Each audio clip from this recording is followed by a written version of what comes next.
Si alguien me hubiera visto aquel día, con mi vestido blanco hasta las rodillas, el cabello trenzado y un pequeño crucifijo dorado en el cuello, jamás habría imaginado lo que estaba pasando dentro de mí. Todos decían que yo era una buena chica. Estudiaba contabilidad en el colegio, ayudaba a mi madre a preparar pasteles por las tardes y cada domingo iba a misa con mi familia. Mi vida parecía un espejo limpio, sin una sola mancha. Pero los espejos también esconden reflejos que nadie se atreve a mirar. Mi familia siempre fue muy creyente. La casa olía a pan recién hecho, a incienso y a oración. Todo tenía su orden, su calma. Hasta que un día llegó él. No un extraño, sino alguien de la familia, aunque apenas lo conocía. Había vivido lejos, en otra ciudad, y vino a quedarse por un tiempo después de una pérdida. Se llamaba Ilya. Tenía 25 años. Alto, de mirada tranquila, con ese aire de hombre que ha visto demasiado y que ya no busca impresionar a nadie. Recuerdo el momento en que entró a la casa, la puerta se abrió, y con él entró un olor nuevo, mezcla de lluvia, asfalto y café. Era una presencia distinta. El tipo de energía que cambia el aire de un lugar sin decir una sola palabra. Yo estaba en la cocina, con las manos húmedas por la masa del pan, y cuando levanté la vista, él me miró. Solo una vez. Pero esa mirada me atravesó como una chispa en la oscuridad. «Eres Mira, ¿verdad?», dijo con una media sonrisa. Asentí, sin poder responder. Y sentí como el corazón me golpeaba el pecho con una fuerza desconocida. Durante los primeros días casi no hablábamos. Él se quedaba en su habitación, escuchando música o escribiendo en su cuaderno. A veces lo veía salir al jardín con una taza de café, mirando el horizonte como si buscara algo perdido. Yo fingía estar ocupada, pero lo observaba desde la ventana. Había algo en su forma de moverse, una calma peligrosa, como la de alguien que sabe lo que provoca, pero no lo dice. Esa mezcla de distancia y cercanía me confundía. Una tarde, mientras pasaba frente a su puerta, escuché que me llamaba. «Mira, ¿puedes traerme una toalla?» Olvidé la mía. Su voz era grave, suave, casi un susurro. La toalla estaba en mis manos, pero cuando entré, el vapor del baño aún flotaba en el aire. Él estaba de espaldas, secándose el cabello, sin camiseta. No fue necesario mirar más, la imagen se quedó grabada en mí. «Gracias», dijo girando lentamente. Yo solo asentí, sin decir palabra. Salí, pero ese momento quedó suspendido entre los dos, invisible, pero real. Desde entonces, todo cambió. Las miradas se hicieron más largas. Las palabras, más escasas. El silencio entre nosotros empezó a decirlo todo. A veces lo encontraba en la cocina tarde por la noche. Tomaba un vaso de agua, y sin que ninguno hablara, el aire se volvía denso, casi eléctrico. Él me ofrecía una sonrisa mínima, y yo sentía que mis rodillas temblaban. Era como si el universo entero se detuviera para escuchar un secreto que ninguno se atrevía a pronunciar. Una mañana, mientras ayudaba a mi madre a poner la mesa, él pasó detrás de mí. Rozó mi hombro con la mano, apenas un instante. Pero esa leve caricia fue suficiente para que todo el cuerpo me ardiera. No fue un gesto vulgar, ni intencional quizá, pero dentro de mí algo se quebró. Ya no podía fingir que no lo sentía. Y, sin embargo, sabía que estaba mal. Que nada debía pasar. Que en esa casa, entre esas paredes, todo lo prohibido tenía un precio. Las noches se hicieron más largas. No podía dormir. Cada vez que cerraba los ojos, lo veía, su mirada, su voz, la forma en que decía mi nombre. Era una batalla silenciosa entre la razón y el deseo. Entre lo correcto y lo inevitable. Hasta que un día el destino decidió por mí. Llovía. El cielo estaba gris, la casa vacía. Yo estaba en la sala leyendo un libro que no podía concentrarme en leer. Él bajó las escaleras en silencio, con una taza en la mano. Se detuvo junto a la ventana, me miró y dijo: «Parece que va a llover toda la tarde». Asentí, intentando disimular el temblor en mis manos. «¿Te gusta la lluvia?», preguntó. «Sí, me calma». A mí, sonrió.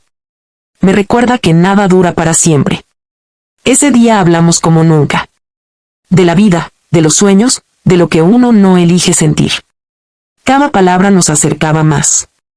Y cuando nuestras miradas se encontraron por última vez, entendí que ya era demasiado tarde. Habíamos cruzado una frontera invisible. No hubo promesas. No hubo palabras. Solo un silencio que lo dijo todo. Esa fue la tarde en que entendí que el amor no siempre llega de la forma correcta. A veces, simplemente aparece, sin permiso, sin lógica. Como la lluvia que cae aunque el cielo no lo quiera. Después de aquella tarde de lluvia, nada volvió a ser igual.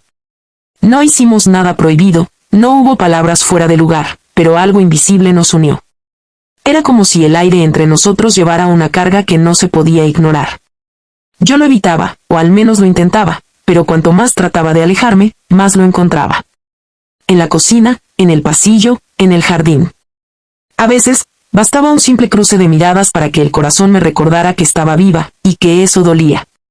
Mi madre no notaba nada. Seguía sonriendo, hablaba de cosas simples, de las compras, de la cena del domingo. Y mientras ella hablaba, yo fingía escuchar, aunque por dentro todo en mí temblaba. Cada vez que ella entraba al comedor, mi voz se rompía. Su presencia lo llenaba todo, y yo apenas podía respirar. Era como si la vida me estuviera probando, susurrándome al oído. ¿Hasta dónde puedes resistir lo que deseas? Él tampoco decía nada. Pero lo sentía. Lo veía en su forma de mirarme. A veces, cuando pasaba junto a mí, rozaba mi brazo con los dedos, apenas un instante. Y en ese roce leve, en ese gesto pequeño, estaba todo lo que nunca dijimos. Por las noches, me quedaba despierta, mirando el techo, imaginando cómo sería su vida lejos de aquí. Él hablaba de irse, de empezar de nuevo en otra ciudad. Y solo de pensarlo, sentía un vacío extraño, una tristeza que no entendía. No éramos nada, pero perderlo dolía como si lo fuéramos todo. Una tarde me encontró en el porche, con un libro que no leía. Se sentó a mi lado, en silencio. El sol caía lento, tiñendo el cielo de naranja. ¿En qué piensas?, preguntó. No lo sé, mentí. Yo sí, respondió. Pienso que hay cosas que llegan tarde, pero aún así llegan. Sus palabras me atravesaron. No me miró al decirlo, pero su voz tenía ese tono que uno no olvida. Durante unos segundos, nadie habló. El viento movía las hojas, y el tiempo parecía haberse detenido entre nosotros. Esa noche no dormí. Y al amanecer, supe que él se iría pronto. Los días siguientes fueron como un sueño que se desvanece. Él empacaba sus cosas, hablaba poco, sonreía menos. Yo fingía indiferencia, pero cada objeto que guardaba en su maleta era como una despedida que se clavaba en mi pecho. El último día, la casa estaba en silencio. Mi madre había salido al mercado, y el reloj marcaba una hora que no quería que existiera. Él bajó las escaleras con la chaqueta en la mano. Ya me voy, dijo simplemente. Asentí, pero no pude hablar. Se acercó, y por un instante pensé que se iría sin decir nada más. Pero se detuvo frente a mí. Sus ojos eran tranquilos, pero había algo más detrás, un cansancio, una rendición, una tristeza limpia. Mira, susurró, hay cosas que no se dicen porque no sabríamos qué hacer con ellas.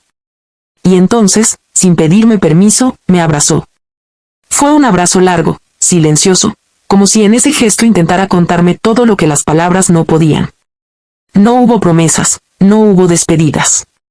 Solo el calor de su pecho y el sonido de la lluvia golpeando los cristales, como el eco del principio y del final. Cuando se alejó, dejó en mis manos una pequeña hoja doblada. Por si algún día lo olvidas, dijo. Y se fue. Abrí la hoja después de que el coche desapareció al final del camino. Solo había una frase escrita con su letra firme. No temas sentir, incluso si el mundo no lo aprueba. Lloré. Lloré como quien entiende demasiado tarde lo que tuvo delante. Durante días, su ausencia llenó la casa más que su presencia. Cada rincón parecía esperarlo. Su taza, su libro, incluso el ruido de sus pasos imaginarios por el pasillo. Pasaron los meses. La vida siguió su curso, como siempre hace. Me gradué, encontré trabajo, y conocí a alguien. Un hombre amable, correcto, que decía amarme con sinceridad. Nos casamos en una pequeña iglesia, con flores blancas y música suave. Todos decían que yo era feliz. Y tal vez lo era, al menos, lo suficiente. Pero a veces, cuando la noche se volvía demasiado silenciosa, recordaba aquel abrazo. No con culpa, sino con ternura. Porque no todos los amores deben durar para ser verdaderos. Algunos solo vienen para enseñarte quién eres, para mostrarte lo que puedes sentir, y luego se van, dejando una marca que no se borra nunca. Con el tiempo, aprendí que la vida no se trata de evitar el dolor, sino de aprender a mirar lo que duele con compasión. Ilia fue mi espejo. Me mostró la parte de mí que dormía, la que necesitaba despertar. No fue un amor correcto, ni perfecto. Fue un amor que me cambió para siempre. Y aunque ya no supe más de él, aún conservo aquella hoja en mi diario. Está vieja, amarillenta, pero cada vez que la leo, su voz vuelve a mí. No temas sentir. Porque al final, eso es lo único que nos mantiene vivos. Sentir, aunque duela. Amar, aunque no sea para siempre. Recordar, aunque ya no se pueda volver.